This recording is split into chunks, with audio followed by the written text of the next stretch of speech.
Hello, leaders of the world. Welcome to Spread Love in Organizations, a podcast for purpose-driven healthcare leaders striving to make life better around the world by leading their teams with genuine care, servant leadership, and love. I'm Naji, your host for this episode, joined by Richard Kivel, Managing Director of GrayBella Capital, a pan-European venture capital firm based in London, investing in growth stage technology and healthcare companies. Richard serves as a board member of several companies, including Lottery.com, and chairman of the board of BC Platforms, a Switzerland-based biocomputing leader. Before this, Richard was executive chairman of the board of VIS Research, leading to a successful acquisition by IMS Health. In addition, Richard was a board director and chairman of the nominating committee of Rexan Pharmaceuticals from 2010 until 2013. Richard's executive management experience also includes a senior management position at Bridgewater Associates, the world's largest hedge fund, and two chief executive officer positions, Theragenetics and Molecular Way. Both companies were successfully acquired. He has served various roles at MIT too, where we met, and is also a trustee of Banketer Innovation Foundation, a technology think tank based in Madrid. Richard, I am thrilled to have you with me today. Ajay, thank you so much. It's great to see you again, and I appreciate the introduction. That was very nice. First, Richard, I would love to hear your personal story and how you got into healthcare specifically, and now having this impressive career and impact across several companies, improving patients' lives. Thank you. You know, it's funny as I reflect back on how all of these certain things have come about. Like many people's career, it wasn't a direct line. It wasn't a linear pathway. I actually started my career after university. I worked in software and technology. And this was at a time where companies were doing big migrations from old-fashioned platforms like Unix and Novell and others. And I was very fortunate to work with some very good people around a company that specifically did systems and network administration.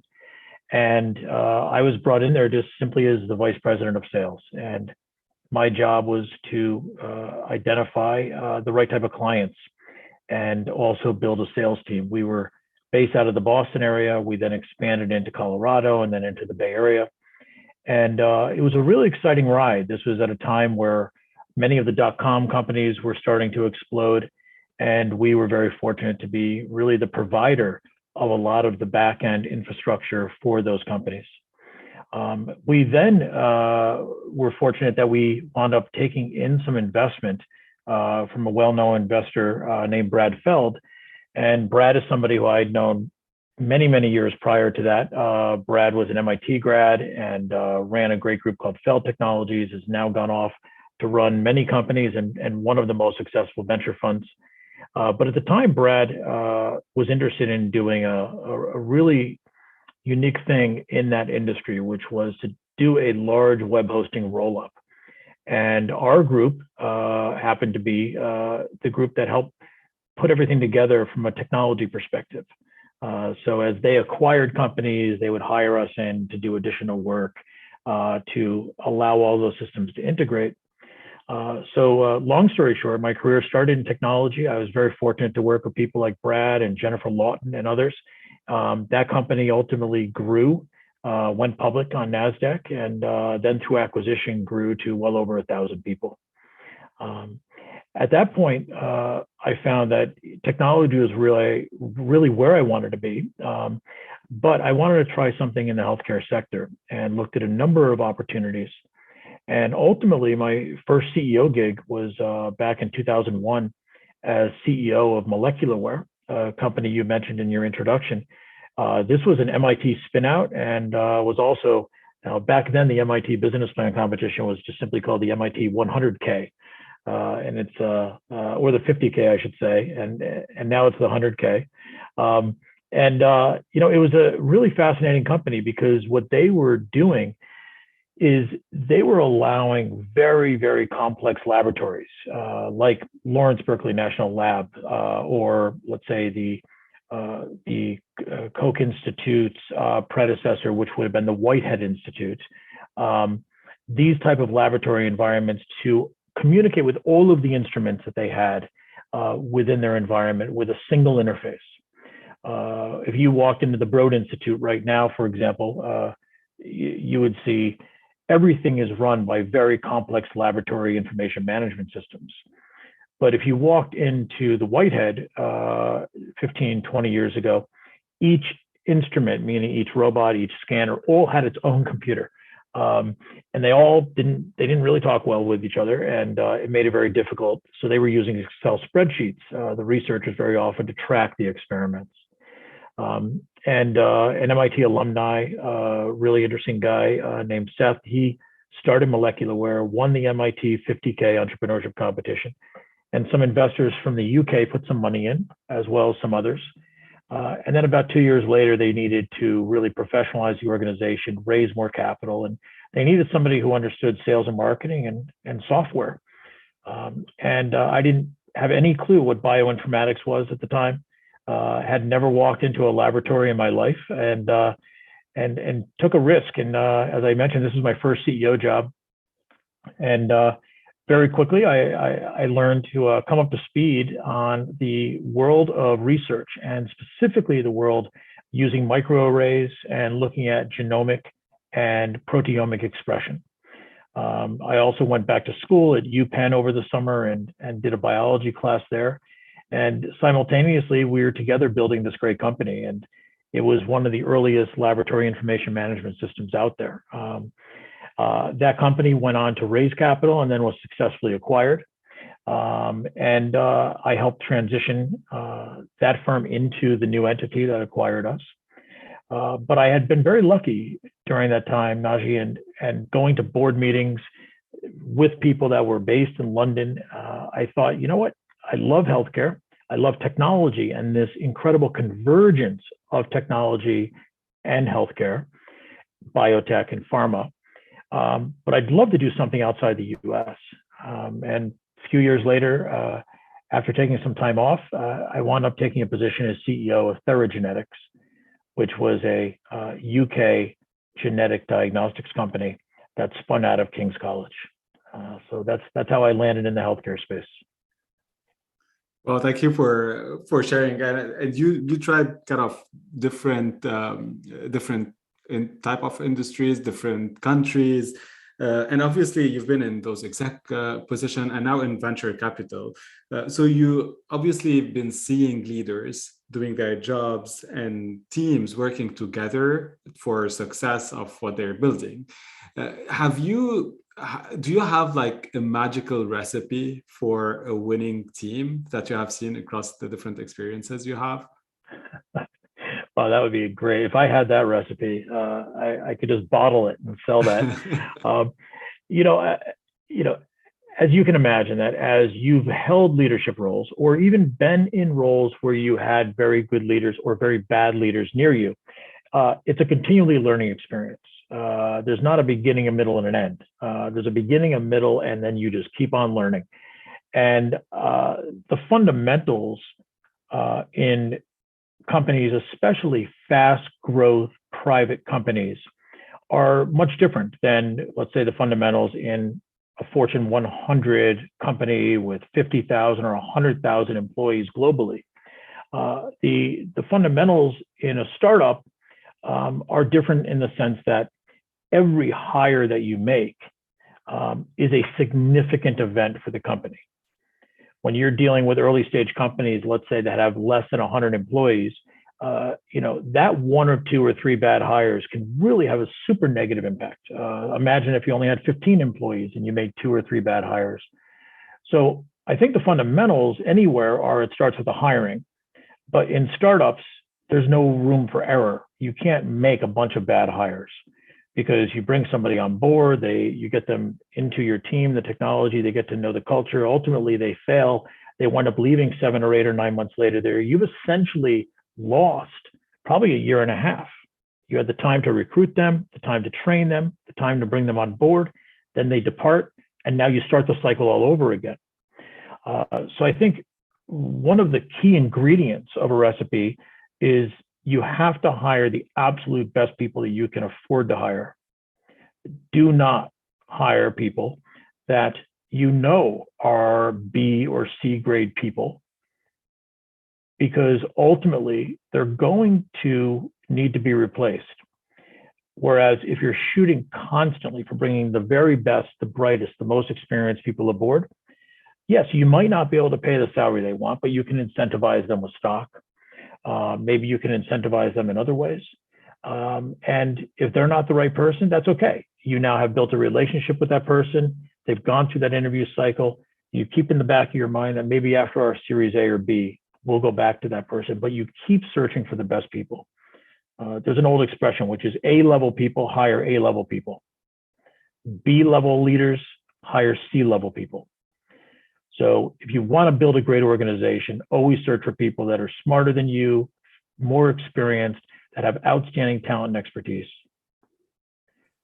If you can use that philosophy as a foundation, then there's a whole bunch of other pieces that I can go into if you like.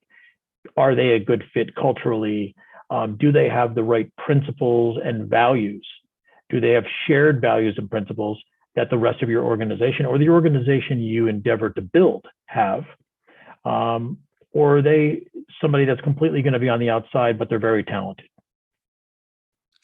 Yeah, I'd love to go to those shared values, principles, and obviously the common purpose of the company or the startup that's being built. But before that, what would you look at as one or two key capability in the leaders that you're hiring? You said you want like A level leaders. So what is the one or two key capabilities for you when you were hiring? The two primary things that I look for in individuals that we hire, whether they're going to be coming in at a management level into one of our portfolio companies, or they're going to be coming in as a early stage developer in the web team or something of that nature, is number one, they have to be highly adaptable. If they come from an incredibly rigid, strict background, they've spent X amount of years of their life in a very rigid corporation, maybe it was a big organization, and they work really well within the box. They're very, very good at doing the tasks that are necessary, and they do it with a lot of external support. Those type of people are not great fits for startups. You need somebody who is truly adaptable. And I don't care whether it's the CFO of the company, the VP of technology or finance, or a salesperson. Adaptability is critical because the game is very competitive and the rules keep changing. So a company that you enter, as a 28-year-old that just raised their Series A and they have one product in the market and they're about to launch another, if that company is doing well, within a year or two, they've raised more money, they have a different board of directors, the team has grown, the product has changed, maybe even where their position in the market has changed. They were maybe initially they were focused on selling to large governments or corporate entities, and now they're going after the mid-enterprise. So that adaptability is absolutely critical. The second piece that's absolutely critical to me, anyways, is how the person makes decisions and how they interact. At the very top level, there has to be an incredible respect for truth and transparency. Small companies, I believe, should be flat organizations, even though they might show an org chart that's shaped like a pyramid. At the end of the day, the decision-making is going to be determined based on the trust individuals have in each other. People that are scared to make decisions or voice their opinion struggle in those environments. If you can operate in an environment where it's highly truthful, very, very transparent, it'll impact your life in such a positive way. As an example, some people are very good at receiving feedback. They'll listen carefully, they'll take that feedback, they'll go back to their desk or their team and they'll actually deploy. But they'll also sit in a meeting that is an absolute bloody waste of time. Or they'll listen to an idea that just doesn't make sense or is inconsistent with prior goals or objectives, and they'll sit quietly. Other people will make a lot of noise, raise their hand, ask questions, be annoying, but they're not very good at completing tasks. So I think that when I talk about truth and transparency, it's not only the ability to receive feedback and adapt, but it's also the ability to give feedback, very direct feedback, to people that may be your boss or your boss's boss. And if you're scared to do that, ultimately it's going to hurt the organization. It'll certainly hurt your career. So I think being truthful and focused around, we have a company mission, and I'm down here just trying to do my bit, but I see inconsistency here, or I see something that's being done that I could improve. I'm not going to sit quietly. So those are really the key ingredients for me: adaptability and just the strength to speak up and also receive feedback. Truth and transparency. So I think with this, you're touching a little bit the values that you would look for and the culture that a team needs to build. So can you share a little bit more around this? Well, in most cases, the CEO or the co-CEOs or the co-founders are the ones that ultimately determine what kind of culture they want. There's organizations of every kind. There's no one size fits all, right? You have organizations that are highly transparent, they're super open, they're sort of the open source kind of company, and they run their company that way, they deal with their customers that way. There's other organizations that are very secretive in how they operate, and maybe that's because of the industry sector they're in. But I think that regardless of how the company is positioned in the marketplace or what industry they're in, the culture is one that needs to be determined by those that are the leaders of the company. Whether it's a hired-in CEO or it's the CEO founder, titles are irrelevant. But those people that, let's say, have the largest equity stakes and the loudest voice, they not only have to think, like sit down, and this is not something you come up with in an hour-long lunch. I mean, you need to really think through, what kind of culture do we want? What do we value here? Do we value that quality at all ends? Nothing really, goes out our door unless it's the absolute unequivocal best quality, which was very much an Apple methodology. There was not a piece of hardware that left that place that wasn't pressure tested, beaten to death, market tested, and tried and true. Or do we value speed of the market, which is very much, let's say, the Microsoft, especially under Bill Gates, the Microsoft approach, which was, we need to continually innovate. And we have a deadline. We're going to get this product out. We said the release date was going to be April 15th. It's going to be April 15th. And if we have to do a patch in 30 days, we're going to do a patch. So that's one example of determining your company's culture. And if you value speed or you value super high quality, it's very hard to do both of those things. Some companies do it really well. But you need to be consistent in how you operate. And that also will impact on who you hire, how you position yourself in the marketplace, and so forth. You mentioned, all those great capabilities that you look for and how teams are built and the values. And between the lines, it's really around what I've been calling spreading love or really loving leadership. So it's truth, giving feedbacks, tough feedback, not tough feedback, but really like being focused on people and on our mission to deliver, obviously, results. But many times when we think of VC, we think incompatible with care and love. So I'm challenging you with this question. Well, what are your thoughts about this? And what do you look as a venture capitalist in those teams? And can it be combined? Yeah, that's a pretty deep. I mean, it'd be so interesting to even dive deeper into this at some point, because there is sort of an outside. I don't know if the term reputation would be accurate, but there's an outside view that there's a separation between capital and creativity, or entrepreneurs and investors. Investors have a goal and objective to make returns, ultimately for their investors, which are called LPs. And the entrepreneurs have a goal and objective to do something impactful or make a lot of money, or hopefully a combination of both.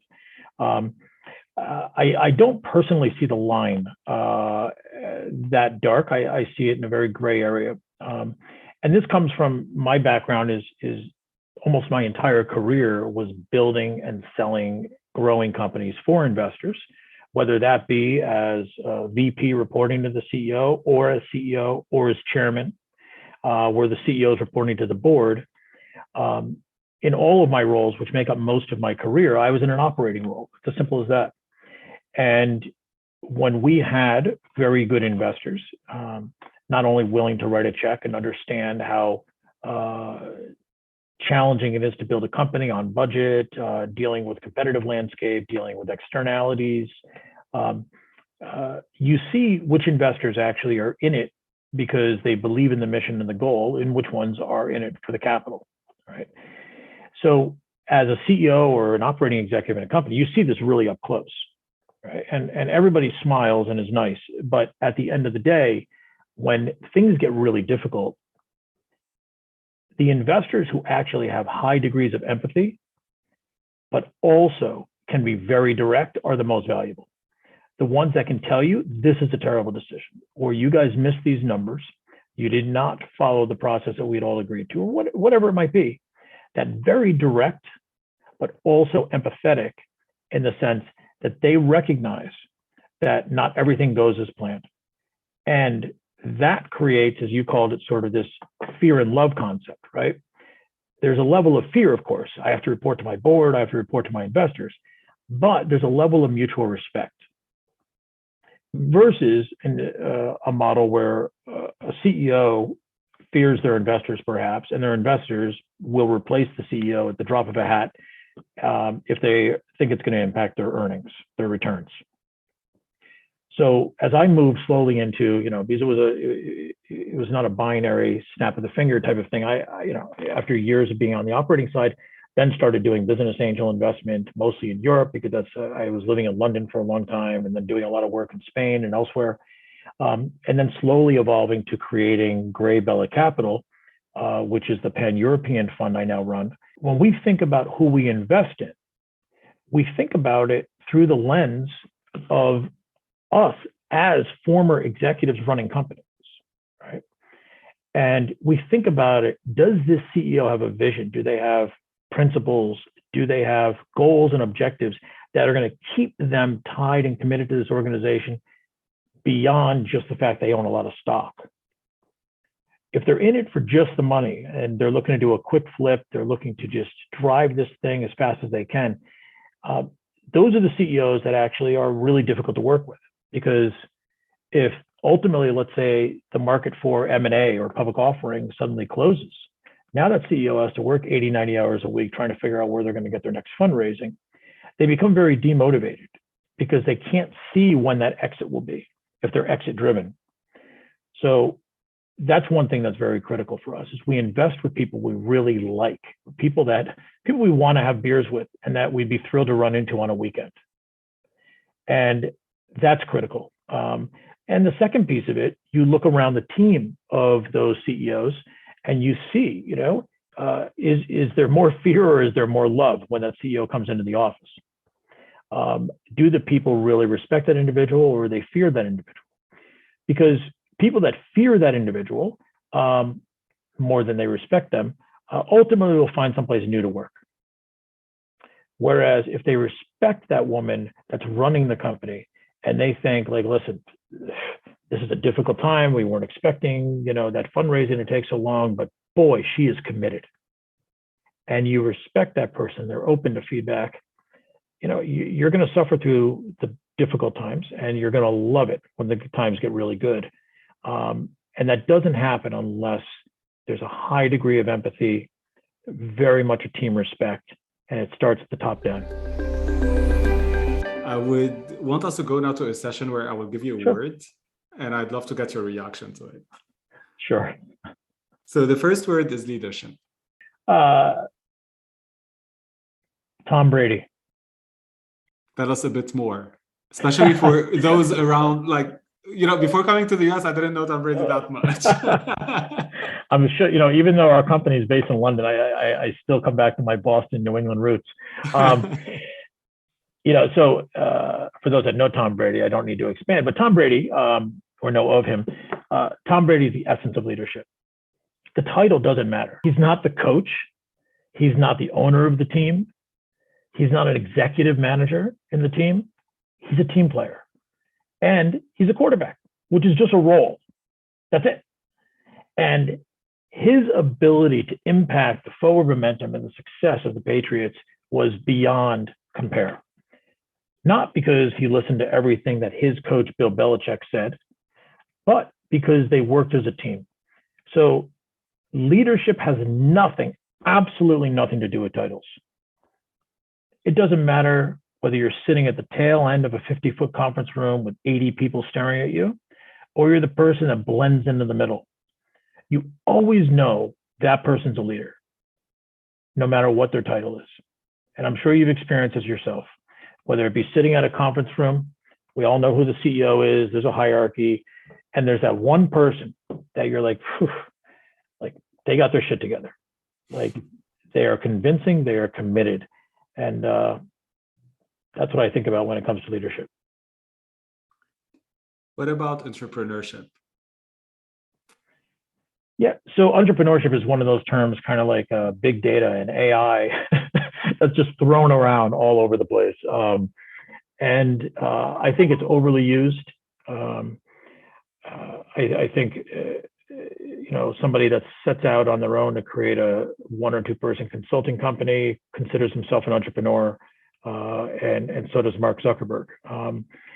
So entrepreneurship is certainly not a one size fits all. I'm not going to pretend to say that there's a definition or there's not, because that could be a very long debate. I'm going to define it simply as entrepreneurship is somebody that has the vision and the desire to build something special at all cost. That's it, at all cost. And that's what separates an entrepreneur from an employee. They're willing to mortgage their house. They're willing to borrow from friends and family. They're willing to put their reputation on the line. They could have taken that cushy job at XYZ company, but instead they ventured out on their own, and at all costs, they're going to build something special. And that could be the next great travel app, or that could actually be the next great diagnostic tool to predict disease at an earlier state. What about innovation? Yeah, innovation is something that can be taught.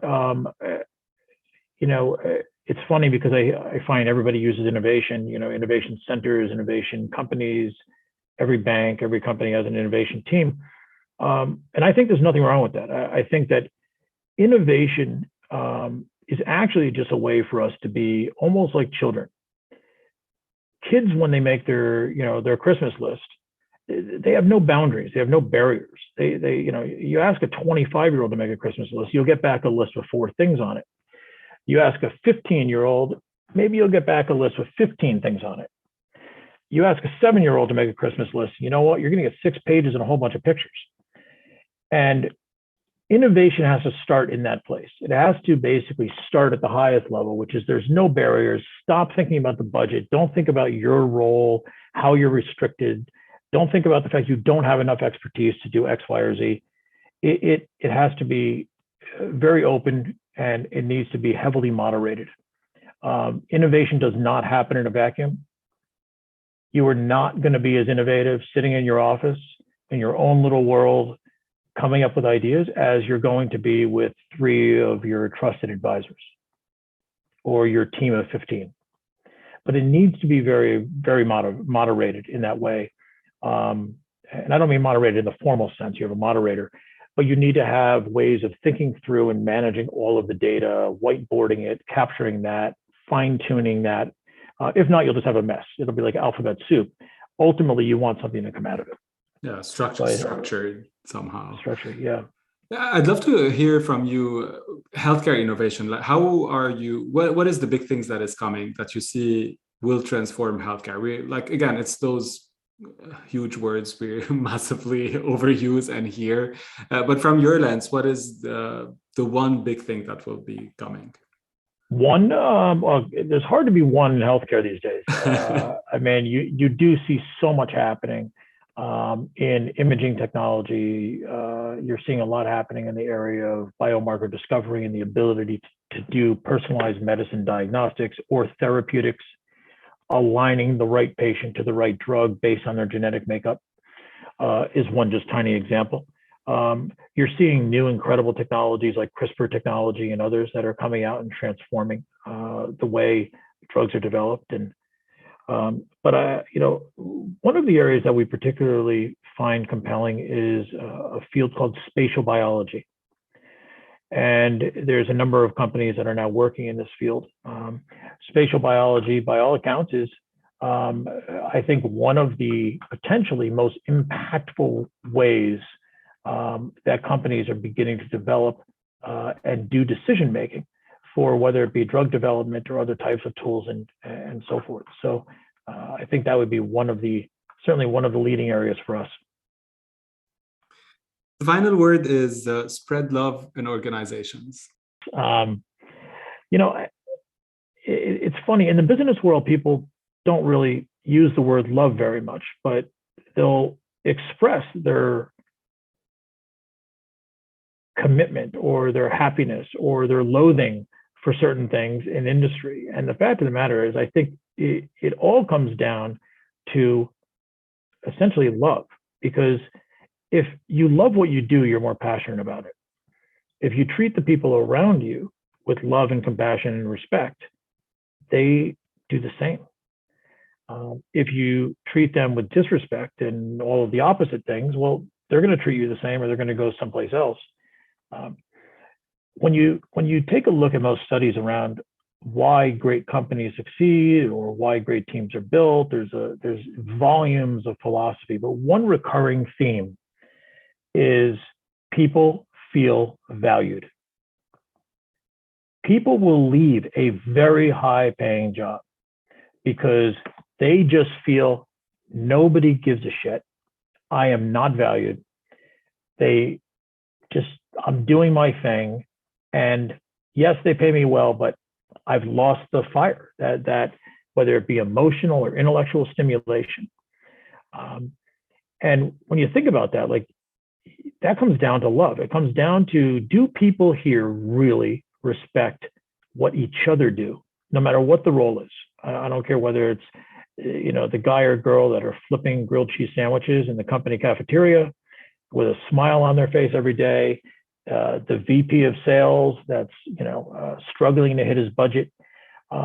If people feel valued, they feel loved. And if they feel loved, they're going to be committed. And if they're committed, the organization has a higher probability of success just based on the sheer will of that individual as a group.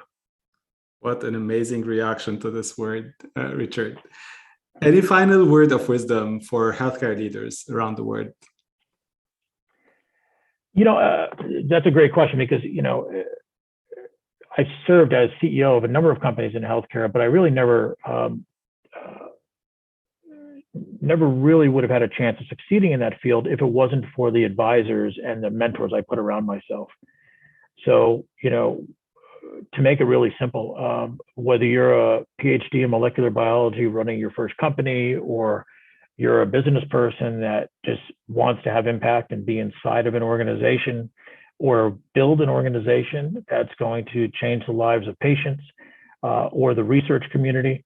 So in other words, whether you come from the sciences or not, surround yourself with people that you respect and that can serve as mentors and advisors to you and your company. That has been, I think, in many ways, one of the reasons that I've been very fortunate in the companies and the organizations I've been part of, because we've been able to surround ourselves. And that doesn't necessarily mean employing, because a lot of these people we could never afford to employ, but we entice them to be a board member or entice them to be an advisor.